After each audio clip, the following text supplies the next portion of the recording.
You know by now, it takes way more than social media to build a business that actually supports your life. Welcome to More Than Social, the real talk podcast for entrepreneurs who are done with the highlight reel and ready to have honest convos about what it really takes to grow a wildly successful business in a life you love. I'm your host, Lisa Ann, type A personality, digital marketing expert, coach, and your get right to the point business bestie.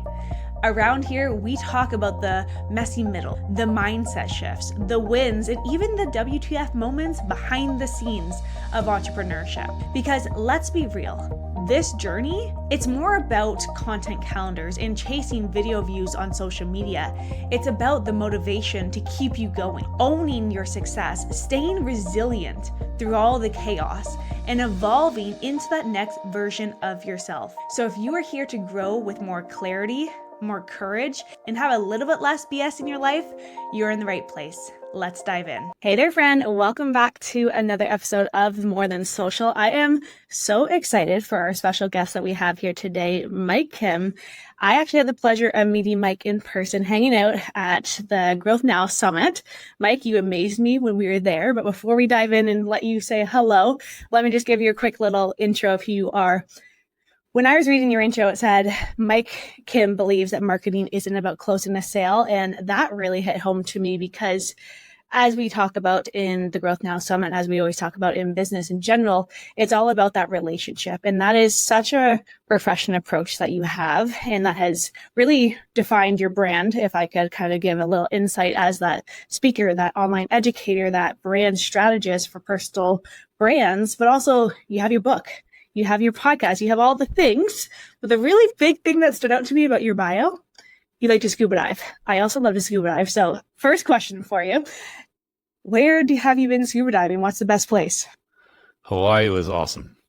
And part of that was because of a friend who was a former Navy SEAL. And after he retired, he opened a dive shop with another Navy SEAL buddy.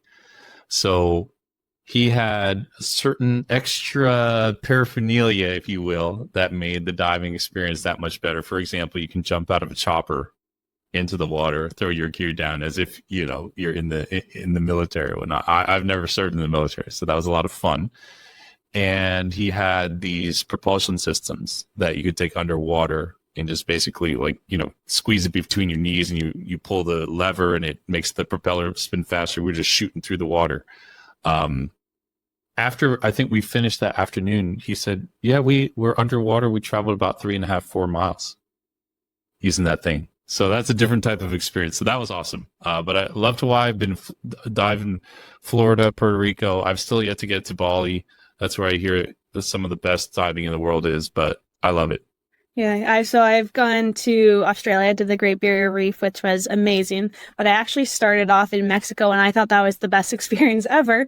But then, so speaking of Bali, I did my advanced diving in Thailand, and so I did a lot of dives. I think it was Koh Tao way back years ago now, but even that was beautiful. I did the night dive. Have you ever done a night dive? No, I want to. Very weird. Very weird. You're jumping into just black hole of water and just have your flashlight. But that was an experience, and we did the whole shipwrecks and everything. So diving is amazing. I haven't done it in a little bit since I've had kids, and my husband is scared of going under there. So usually when I travel with my sister, we're like, okay, let's go scuba diving. I'm inspired. I'm going to go dive soon. It's been a while for me too. So yeah. So head to Australia whenever you get across the world. It's a good place to go. Now, personal branding, you obviously have a really big personal brand with a book and podcast and all the speaking that you do. How did you get to where you are today? Little by little, step by step. I didn't know what a personal brand was when I started out, and I never would have imagined that I'd get into that space. But when I looked at my past experiences, not just in work or career, but just in life, I realized I was wired to sort of understand what helped people stand out from the crowd, if you will. My mother was an artist. She was a painter, an illustrator. So I grew up in that world. I enjoyed art. I liked it. I liked comic books. That's something I shared a lot with my guy friends when I was growing up. And then, of course, music. And you just start listening to some of these people or seeing their work, and you realize some just stand out more than others. When they stand out, they start to build a reputation amongst their followers and in the market. Where nowadays, if you could put someone's signature on a painting, it can increase its value by tons. And it's just because that name, that's a brand.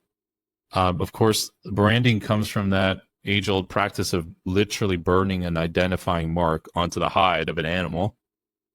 But what that name stands for is so much bigger. It's sometimes intangible, but I look back on it now, and I would just say personal brand is a fancy way of saying someone's reputation. But because we have so many other technologies now that allow us to interact with that person, there's a lot of image and photos and energy and personality that's woven into it. So I just quantify personal brand as an identity that's made up of your ideas, your expertise, your reputation, and your personality. And that's how I look at it. Yeah, nice and simple. And you know what? No one's ever actually explained it that way to me, just the reputation. Like, it totally makes sense. I get it. But I feel like personal brand has this big idea behind it that you have to be one specific person and have that kind of blow up, and people get confused of how to like intertwine that with business. But if you just simplify it like you just did as your reputation, you can kind of just show up as you are. And I think that's actually a big struggle for most people. So you having a personal brand, did you ever struggle with just showing up as yourself? Yeah, we all do, especially when I started out, because I didn't have a background in marketing. Like, I didn't go to school for marketing. I didn't go to grad school. I didn't go to college with a marketing degree or anything like that. I came out of the church world. I did a lot of work when I was in church as a young adult, and I did a lot of music there. Obviously, I mentioned art, and that was interwoven. I didn't go into art, but you can see there in my life path, it was a mix of a lot of creative stuff. There's a lot of creativity going on there. I would write music. We recorded music. I'd also speak at conferences. I would host conferences. I understand, like, I had to promote some of these events that we were hosting and things like that. So there was always an element of taste, Lisa, that I had that was a big part of how I navigated the world, how I navigated my career. When I shifted over into this personal branding space, again, nobody really could put a finger on it. It wasn't common speak. It wasn't in the terminology of what we know now. But I just tried to share what I knew, shared what I was learning. I started taking blogging a little bit more seriously back in 2013. So it's been a while now. I started my podcast in 2014. And early on, I was just sharing what I was doing at work as a marketer. I eventually landed the job as the CMO of an educational company here in the New York City area. So there was a lot of things that I was learning and doing on the job there that I would share on my platforms, as small as they were. And then people were interested in the books that I was reading and the conferences that I was going to. And I realized, I can just share a little bit more about my life, but I have to keep building my body of work. I have to keep building the things that I'm doing, the things that I'm learning, and the people that I'm serving. I will say, though, in retrospect, I didn't see this at the time. I think I was unconsciously doing it, or maybe I was just in a market where that was clear. But it was very clear that I could solve like specific problems. And I think that's one of the things that personal brands or people looking to build a brand overlook in today's age. I would not be who I am today if it wasn't crystal clear to people that Mike can help me with my marketing, which will lead to more sales and will grow my business. Now, I can couch that in different ways. I can share my personality. I can share the books that I'm reading. But at the end of the day, if people don't understand what problem you solve, you're really of no value to the world. I always say, it's in my book, I say business is nothing more than solving a problem for a profit. There are problems that are not profitable to solve, which is why we have nonprofits, and I love them. But if you're in business, you have to be able to solve a very specific problem, hands down, no questions asked. If you build then your personality, your ideas, your expertise, and your reputation around that, you can go really far. Absolutely. And I say it all the time, like, get specific is terrific is a phrase that I always like to say. It's like, you got to be clear on who it is that you're helping. What is that one problem that you can solve? What is that big transformation that you can help someone with? And I love how you're saying, build that personal brand around it. Now, when you started your personal brand, so I started my business 2015. So you're going a few years before me. When I started, people were still shouting, build a brand that's not personal, like have a corporation name, have all that type of stuff. So for me getting started, that was really weird. It was like, just post on Instagram what you're doing with your life. And at that point, I was 23. I was just starting an internet business and people thought it was all a scam. Get a real job, Lisa, is what I heard all the time. And so I would just post my travels and what I was doing, same thing like you, what I was reading and all that. But it was so weird to kind of let people into your life. And I feel like people still struggle with that today. Like, how do you find that balance between here's what you can share or want to share to the world that's going to make an impact for your business and help those people get that win versus just shouting everything that you're doing 24/7, crying on Instagram, all that stuff. Like, where's that balance? Yeah, I look at it two ways. I think people have tried to build a personal brand one of two ways. Both are wrong. And so I'll share a third way. I think on one hand, you have people who are creating and posting an image of themselves that is not true. They think that attention is owed and not earned. And so we have a lot of people out there who will rent a fancy Airbnb, go do a photo shoot, and sort of imply that it's their house. Or they'll stand in front of a supercar and they'll take some videos. And I'm not just talking about guys. Women will do this too. They'll post these photos while they're traveling at a resort, or like take fake photos inside, real photos inside a fake private plane, to kind of give this air of like, I'm hot, I'm successful, I'm driving these cars or with these girls or whatever. Then on the other side, you have people like you mentioned who are oversharing in the name of authenticity, and they're getting attention not the same way the other people might that I just mentioned, but they're sort of like getting attention the way that a car wreck on the side of the highway gets attention. Everyone slows down, turns their head. It's a ton of rubbernecking, slows down traffic, but they're getting attention for the wrong reasons. It's a car wreck, literally. And they're airing all their dirty laundry out online. And they're not actually like offering solutions. They're just selling their struggles instead of offering a solution. So the way I look at it is simply ask yourself, the things that you're posting, can you build a campfire around it? What I mean by that is it warm? Is it inviting? Is it a light in a dark place? Is there room for other people to sit there and share their stories? Back to what you shared before. That's why I believe marketing is about opening a relationship, not closing a sale. Can people see themselves in what you are building and what you're offering? And if they can, they'll stick around. So when you start to realize, wow, me posting about the books I'm reading and the places you were going, there are people who are going to be attracted to travel, to expansive experiences, and to opening their minds. And subtly, and maybe even without us realizing it, that's the kind of vibe we start to attract. So that's why it works. And once you see that it works, then it's up to you to decide, do I want to be, how open do I want to be about certain things?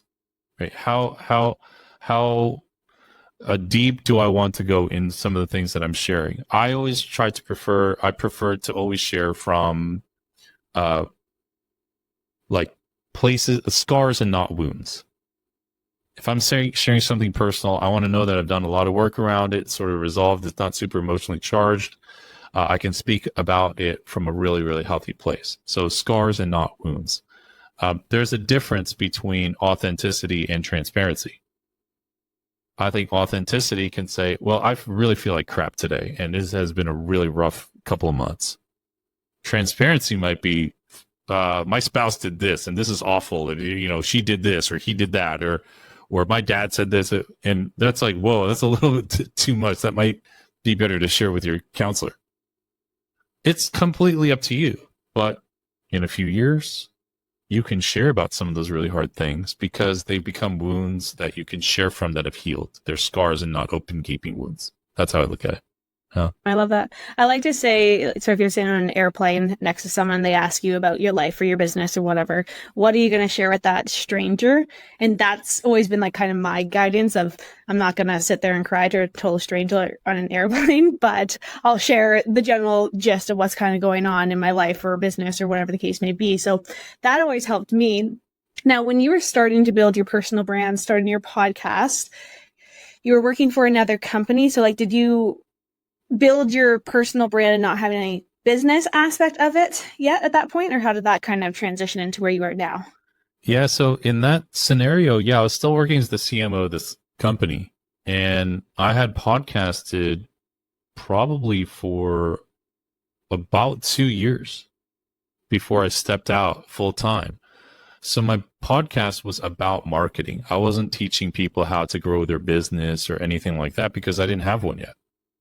So I was just sharing out of the things that I knew, I experienced, that I had real world experience in, and just trying to be helpful.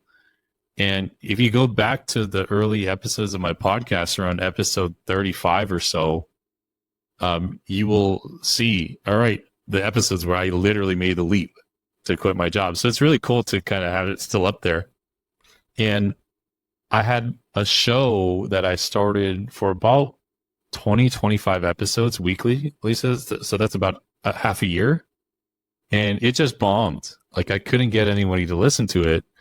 And so I scrapped that podcast. I deleted all the episodes. I took about a month off, and I tweaked my podcast to the audience that was listening to me, but I wasn't targeting, which were other people who were building their own consulting or one-person business, coaching business, because that's the community that I was in. That's where I was learning a lot of this online marketing for, yourself. And I was following these other folks who were in the industry that were teaching other people how to do that.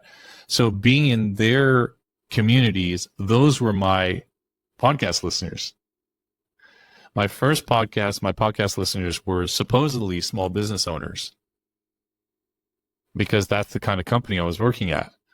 And then I quickly realized these people don't listen to podcasts. They're too busy running around with their hair on fire. The people who are listening to podcasts back then were the ones who wanted to create a new life and a new career path, and maybe even their own business. And so I was like, okay, now I'll start teaching them principles of marketing that I use at my company that they can apply to themselves. And then I started getting all sorts of business. Can you help me write my website? Can you look over my copy? Can you give me some advice on what really sticks out about me? Can you, all these things. And that's sort of how the business grew. So eventually I got to a point where I had enough people say my email list had grown, my podcast had grown. I was like, I think I can do this. I'm getting enough inquiries that I think I can do this. And that's how I made the leap. And that leap is so scary. I actually have a client right now. She's at that stage where she's getting too busy personally with her business, but she still has her corporate job. So she's ready to make that leap. She just hasn't actually done it yet because it's scary. But as you kind of made that transition and you made that leap and you took your podcast audience on this same journey, how do you help entrepreneurs? So what would your suggestion be if someone's personal brand doesn't necessarily fit them anymore where they first started and now kind of transition to where they want to go? Yeah, if it doesn't fit where you started, I think depending on how far in you are will dictate how you make that transition. I have clients who are still in my masterminds, in my world. They've been with me since the beginning, over 10 years. And I can't make a sudden shift because of the history of that relationship. I have to kindly transition that through. That's like hearing from your spouse or significant other of 10 years, hey, I don't want to be together anymore. I'm going to go move halfway across the world. You'd be like, what? Like, you owe it. That relationship deserves more than you just suddenly shifting. Whereas if you're just starting out, and let's just be really honest, if you don't have too much of a following and no one's really going to miss you, not a big deal. So again, you go out on 1, 2, or 3 dates with somebody, no matter how wonderful it was, in the grand scheme of things, you didn't really have a lot of shared history and rapport. So if I'm making that transition after 10 plus years full time in my industry, in my business, I'm going to baby step this. And It might be like, okay, let me create a waiting list of people and let my list know, hey, I'm thinking about doing a couple of calls, like 3 weekly calls on how to navigate midlife and how to navigate a lot of the transitions that we're going through in midlife. I'm not a life coach. I'm a business strategist. I'm a marketing strategist. But people have seen me navigate those seasons in my life. And I know that a lot of my audience is probably going through that. So if I just put out a feeler, just a waiting list, Daniel Priestley always says, fail fast and fail cheap. That's a great way to do it. A waiting list costs you no money. It doesn't cost them any money. And I just put up a simple Google form. And I say, hey, in July, I'm thinking about doing a couple of sessions on how to navigate life transitions. If you're interested, get on my waiting list. I don't know if I'll do it, but get on my waiting list. And this is just an opportunity for me to explore some things that I've been thinking about that don't fit into the current containers of my marketing business. That's just a kind way to have that conversation, right? Just in the same way that if you or your husband were feeling, you know what, I'm not really sure, like I'm feeling this area. Would you be open to talking about moving? Or can I share some things that have been on my mind lately that we haven't had an opportunity to talk about? That's way better than we got to get out of here in 30 days and move to Australia or else we're done. That's screwed up. That's messed up. That's jacked up, right? So that's sort of how I navigate it. And that's a good way to look at it based on the rapport and the history that you have with your people. Amazing, amazing. And then obviously having your podcast, having your book, like that is just like, I mean, you started your podcast before you started your business, but let's say that someone has their business now, they're kind of building that personal brand, all these additional assets, business, podcasts, books, all that fun stuff. How has that impacted your business now from an authority side of things? Yeah, it's just a body of work that no one can mess with, and that goes back to what I was saying earlier. You have to be able to solve a very, very clear problem. I think there are people who are how-to type of entrepreneurs and there are idea entrepreneurs. Neither are wrong, but both require a very different approach. A how-to entrepreneur is a marketing person.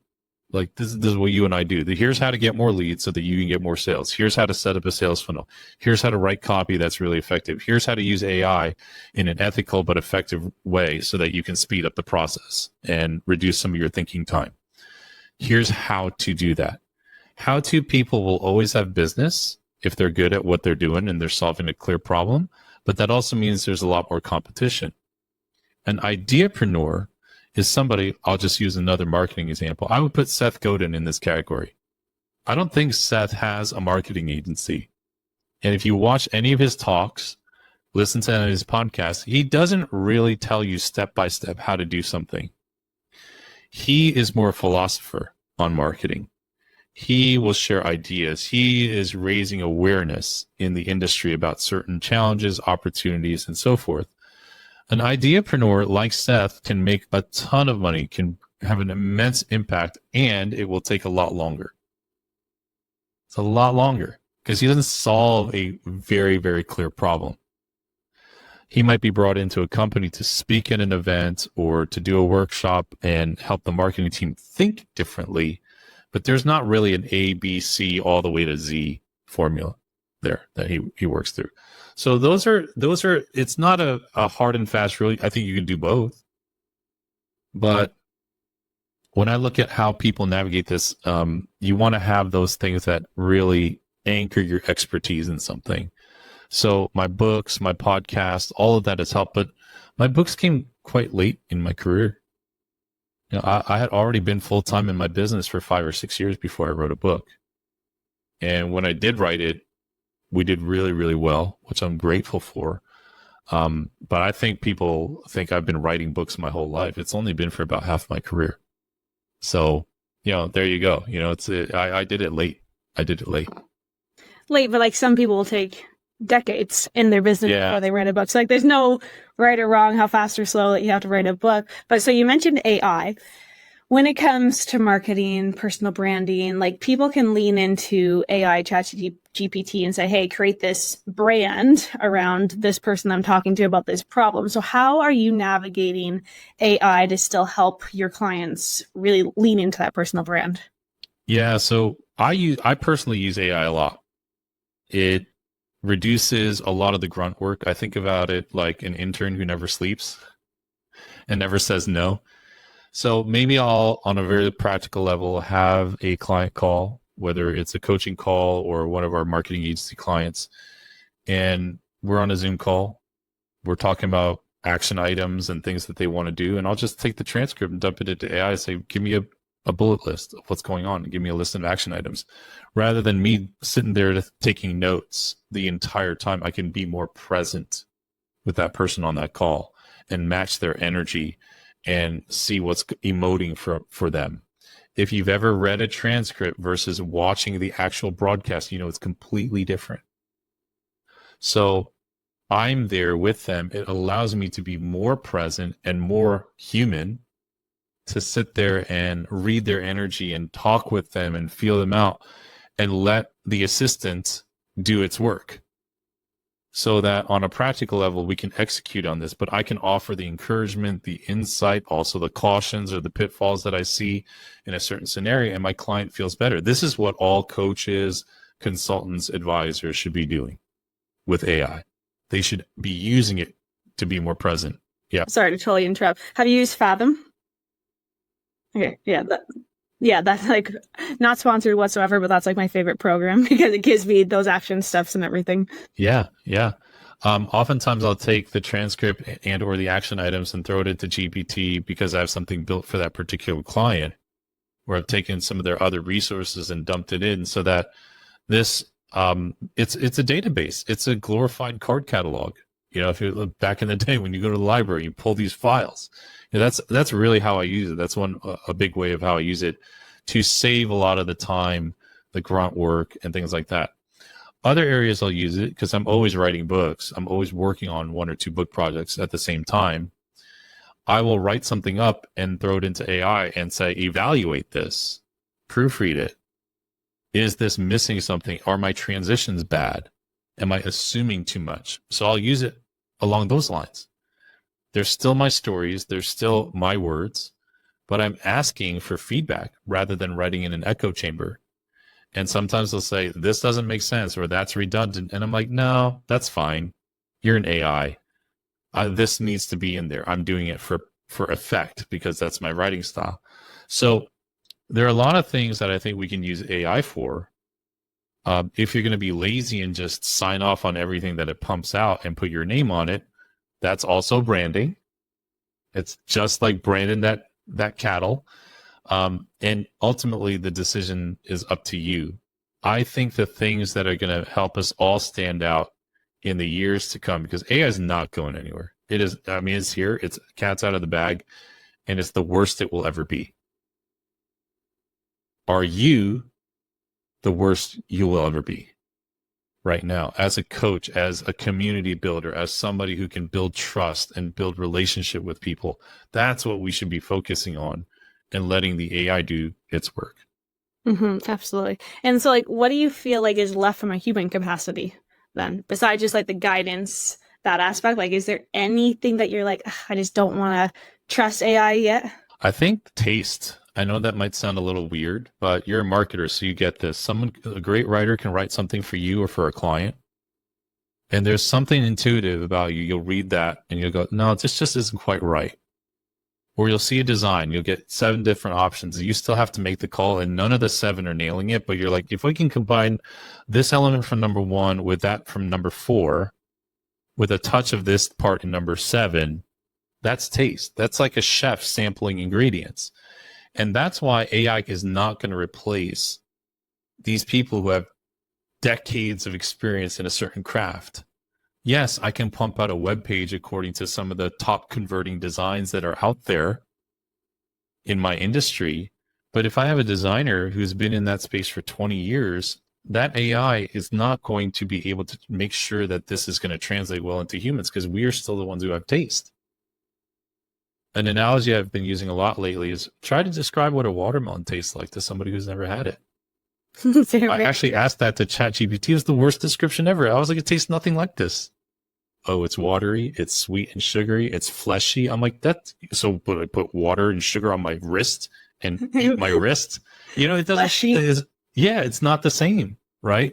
So, I think taste is going to be a huge component of it, and a practical way to work on that is just, even if you're not an artist or a creative or whatever, go back to the stories that you really like, the movies, the TV shows, the music that you like. Think about, why do you like these things?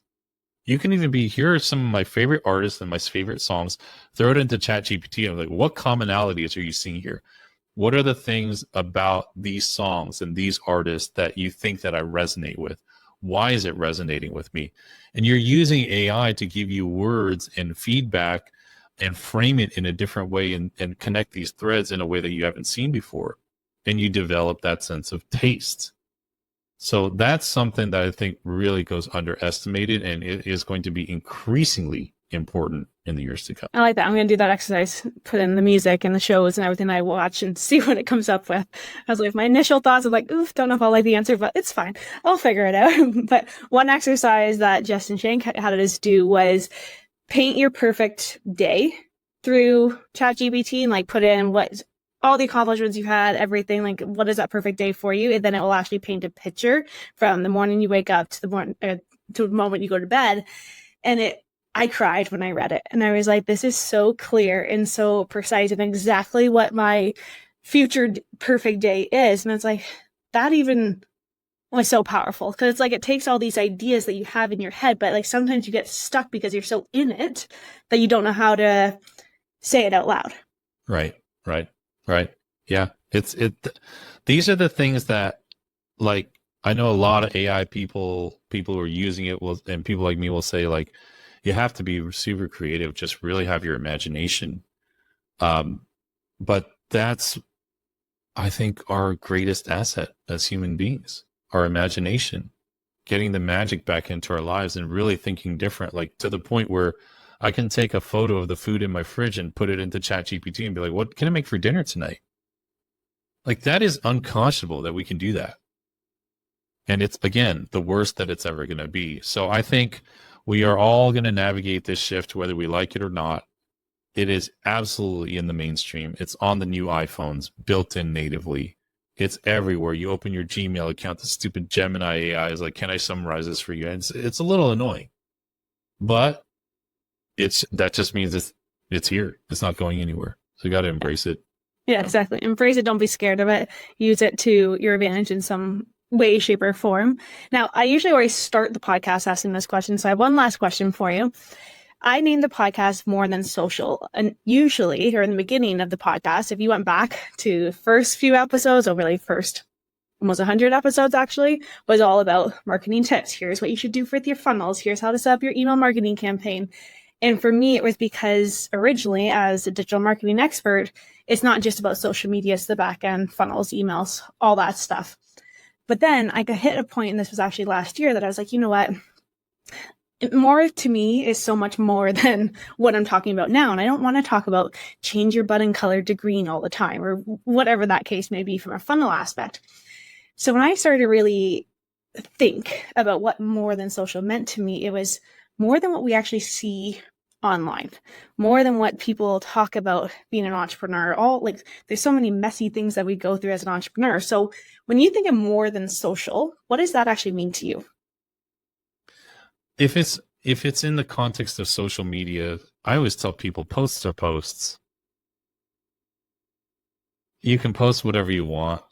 You know, it's posts are posts. They're very, very, very tiny reflection of the reality of who we really are. And so I tell people, take it from how you may. I myself, Lisa, kind of live by this code. Don't get high on your own supply. You know, a good drug dealer will say the same thing. They are entrepreneurs after all, but those are the kind of shows I like to watch. What I mean by that is, don't believe your own accolades. Don't believe the press, whether it's good or bad. You have to have a groundedness and a truth to yourself, your own convictions and what you stand for, what you'll say yes to, what you'll say no to, what you'll question, what you won't. And if you're doing life not right, but if you're doing life in an honest way with yourself, then a lot of things will change. Many more things will change than you might expect. And your social media, whether it's up to you whether you want it to reflect it or not, but I look at marketing as theater. It's performance. It's not the totality of everything that you are and everything that you are in your business. For those of us who run a personal brand based business where we're the face, even if we have team members, it's basically a solopreneur with teams. If it's a business built like that, you will go through evolutions. You will go through change, especially if you are not in an industry that is, especially if you're in an industry that is open to a lot of change. Marketing is an industry that changes, I think, more than any other industry that I can think of. I actually can't think of an industry that changes more on the fly than marketing. Real estate, you have lag. Law, forget it. They never change, right? Healthcare takes forever to change these laws or these regulations and the regulatory. Marketing, freaking Instagram rolls out a new feature. Everyone's going nuts and no one knew it was coming. So you're on the cutting edge all the time. And what I've realized is that marketers, particularly if they're good marketers, they are usually people who are very open to change because the industry itself is so changing, ever changing all the time. So for me, more than social would mean sharing parts of your stuff on social that are more than what people would expect. Can you be surprising? Can you be delightful? Can you be emotive? I think that's the stuff that maybe won't get the most views right away, or if at all, but will attract the right views, will attract the right people, and you learn to do it in excellence and true to yourself, you'll be in good hands. You'll be in good shape. I love it. And I totally agree. Marketing is so fun because it's constantly changing. Like, I believe that it's like, I'm always learning something new. And I feel like that is one of the biggest things that you should be doing as an entrepreneur and person in general. Like, always try to learn something new every single day. And marketing, it allows us to do that. we're in it, so we're always changing. So thank you so much. Let everyone know where they can follow you. What do you have coming up? Give us all the lowdown. Yeah, so I'm putting together. I touched on this a little bit today. I'm doing an AI summit for solopreneurs. So if you're a coach, speaker, consultant, creative professional in the professional services industry, and you are the brand, join us. I have some great guests coming on to share their thoughts on AI, share what they're seeing in the industries, in their respective industries, and also some real practical how-tos, especially if you're just getting started using some of these tools. It's less about the tools and it's more about the possibilities and the outcomes. And AI is going to touch every aspect of your business, whether you're a solopreneur or a $60 million company. You're going to look at sales, you're going to look at marketing, you're going to look at admin, you're going to look at fulfillment, operations. And I think when we look at AI, people tend to just look at what is creative, and that's really in the marketing bucket, but they don't realize that you can use it for so many of these other processes to save you time, to help you make more money or save money. And that's really what this summit is about. We've got some great guests, Ryan Levesque from Ask Method, JJ Virgin, Hall of Famer fitness icon, Chris Ducker, three-time best-selling author, youpreneur, who was in the VA space, ran a VA company, Jeff Hunter in the same space. So we got a lot of people who are using AI at the forefront of their industries. And so we'd love for you to join us. It's totally free. And we're doing this to help us navigate this crazy window that we're in. So youarethebrand.ai is the link. And we're open for registrations. We'll be doing the summit in a couple of weeks. So come on and join us. Amazing. I will definitely put that in the show notes, and I will definitely be joining that as well.